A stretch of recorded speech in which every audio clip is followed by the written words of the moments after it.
Hi there, my name is Mamta Nainy and I'm a children's author, and I'm super excited to celebrate the World Read Aloud Day with you today.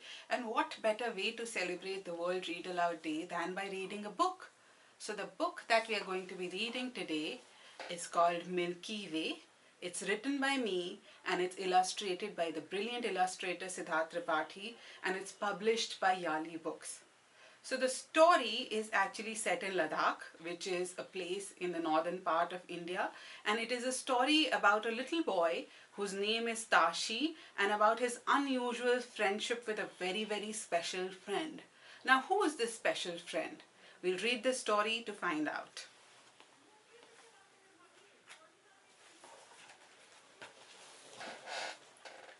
Tashi loved the room in his house with the big window. Every night after dinner, he would sit by the window and listen to the distant sounds of the gongs from the gonpa.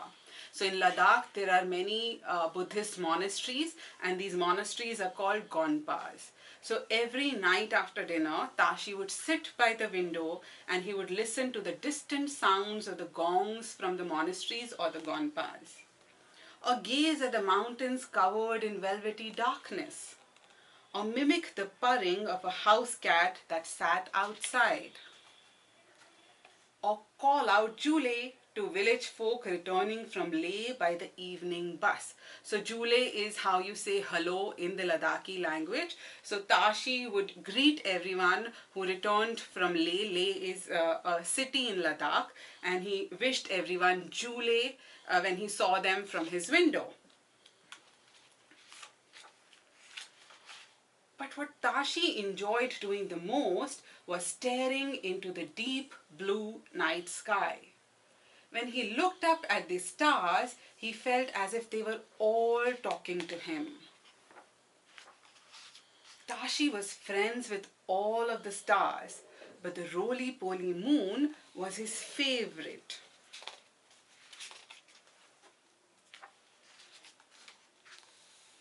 He once told his grandmother, "Momole, the moon looks at me and gives me a special smile, eyes closed and no teeth showing." "You and your stories, Tashi," Momole had said, pinching his cheeks. One night, as the old wind-up clock chimed 8, Tashi went into the kitchen where his mother, Amma-ley, was laying out dinner. He took his usual place on the floor next to Momole, as Amma-ley served them bowls of steaming hot thukpa topped with yak cheese. So thukpa is a noodle soup that people of Ladakh have. So Amma-ley served them thukpa topped with yak cheese. Tashi quickly polished off his dinner and headed straight for the room with the window. He was busy talking to the stars when the big round moon glided in and sat up on a branch high on a juniper tree. "Julie," Tashi greeted the moon. "Why are you so late?" "Well, Tashi, remember how the sun comes in to wake me up every night?" asked the moon. Today, he met some clouds on his way home and started to play with them. When he finally got back, it was quite late, you know, Tashi heard the moon say. "Sometimes when I am playing with Chodin and Stanzin, I forget to do my homework and Amma-ley scolds me. Didn't the sun's Amma-ley scold him?" Tashi wanted to know. But the moon just smiled, his special smile, eyes closed and no teeth showing. Every night, Tashi would wait for the moon. And every night his friend would make his way up to the top of the juniper tree and sit there to chat with him.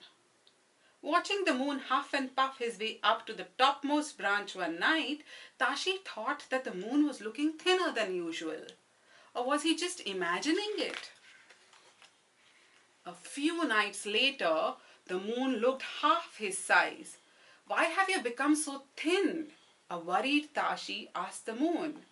The moon in reply just smiled his special smile, eyes closed and no teeth showing. As more and more nights passed, Tashi saw the moon was becoming smaller and smaller. What is happening to my friend? He wondered as fear gripped his heart. The next day, Tashi waited impatiently for nightfall. Amma-ley had made his favorite momos for dinner, but he was too distracted to enjoy them. Tashi rushed through his dinner and went straight to the window.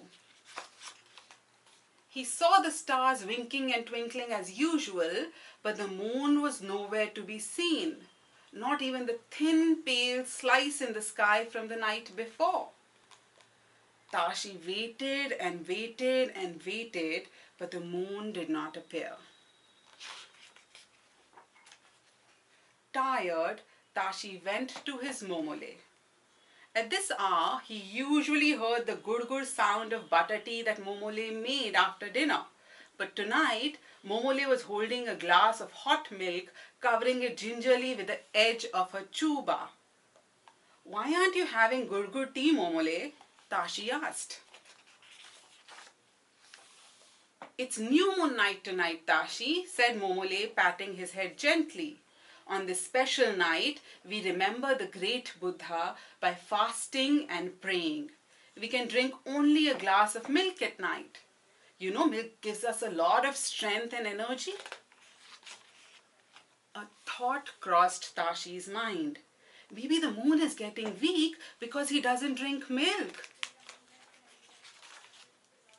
From the next evening on, he left a tall glass of yak milk on the windowsill for the moon to have his fill.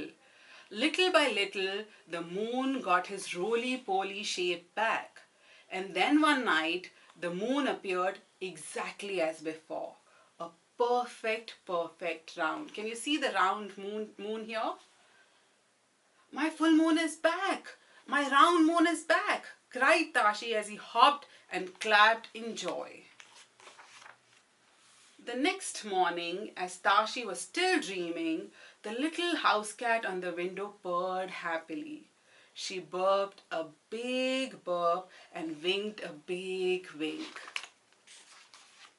And as for the moon, you know what he did, don't you? He just smiled his special smile, eyes closed and no teeth showing. So with that, we come to the end of this book, and I hope you enjoyed the story, and a happy World Read Aloud Day to you. Thank you so much for joining us.